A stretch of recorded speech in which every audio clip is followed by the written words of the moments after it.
आज हम एक टॉपिक की बात करेंगे जो है हमारा होता है इनकम टैक्स में एडवांस रूलिंग। एडवांस रूलिंग का मतलब क्या होता है कि हम एक अथॉरिटी होती है बोर्ड ऑफ एडवांस रूलिंग, उसके पास जाते हैं और हम उनसे क्या है डिसीजन लेते हैं किस चीज के रिगार्डिंग, जो ट्रांजैक्शन होने वाली है या जो ट्रांजैक्शन हो चुकी है उसके रिगार्डिंग हम लेते हैं। अब वो डिसीजन क्या होता है कि हम आइडेंटिफाई करवाते हैं उनसे कि टैक्स लाइबिलिटी कितनी आएगी या फिर वो वैलिड है कि नहीं transaction as per the income tax laws.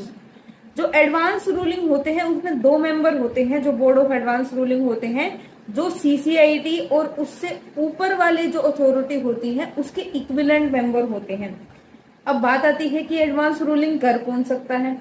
देखो, एडवांस रूलिंग जनरली कौन करता है? नॉन रेजिडेंट करता है। नॉन रेजिडेंट ऐसी ट्रांजैक्शन के लिए एडवांस रूलिंग की एप्लीकेशन फाइल करता है कि जो हो चुकी है या होने वाली है। अब क्या नॉन रेजिडेंट ही सिर्फ कर सकता है या फिर हमारा रेजिडेंट भी कर सकता है? तो हमारा रेजिडेंट भी कर सकता है, लेकिन रेजिडेंट कब कर सकता है? On the behalf of non resident for the transaction जो होने वाली है या हो चुकी है उसके रिगार्डिंग।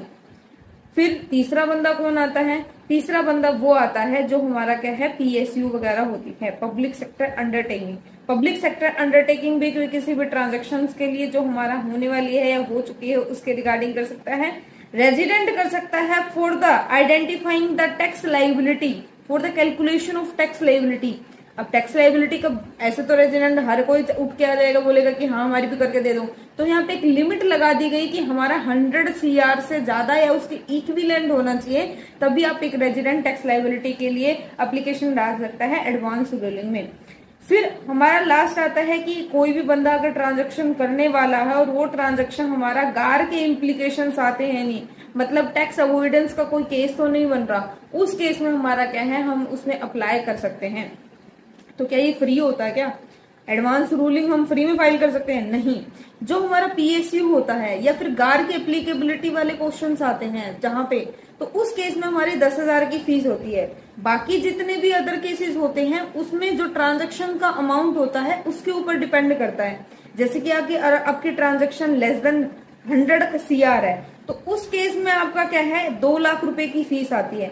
अगर 100 सीआर से लेकर हमारी 300 सीआर तक है, 300 सीआर तक है, तो उस केस में 5 लाख की फीस आती है। और अगर 300 सीआर से ऊपर वाला केस है तो उस केस में हमारी 10 लाख की फीस आती है। अब एडवांस रूलिंग का अगर तुम विड्रॉ करना चाहते हो तो 30 दिन के अंदर अंदर कर सकते हो, वरना 6 महीने में एडवांस रूलिंग प्रोनाउंस कर दी जाएगी अगर वो प्रोनाउंस हो सकती है तो। ठीक है। और जो एप्लीकेशन होती है वो डायरेक्टली सीसीआई